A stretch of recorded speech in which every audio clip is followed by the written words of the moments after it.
अस्सलाम वालेकुम प्यारे दोस्तों।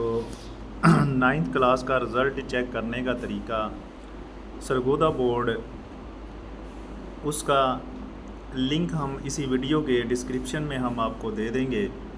वहाँ से आप ये वाला लिंक ले लेंगे और जैसे ही हम इस लिंक पे क्लिक करेंगे तो हमारे सामने सिंपली ये पेज ओपन हो जाएगा।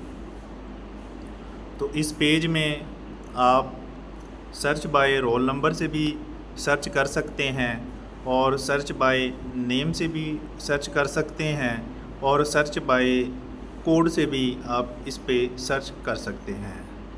तो सिंपली आपने जो भी आपका रोल नंबर होगा वो आपने यहाँ पे एंटर कर लेना है।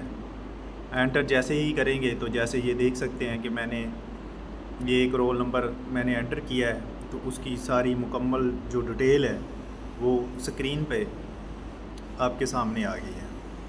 तो इसी तरह से आपने अपना रिज़ल्ट इस पे चेक कर लेना है। तो जो सरगोदा बोर्ड वाले हैं वो अपना इस पे रिज़ल्ट नाइन्थ क्लास का चेक कर सकते हैं। मज़ीद इस तरह की वीडियो के लिए हमारे चैनल को सब्सक्राइब कर लें।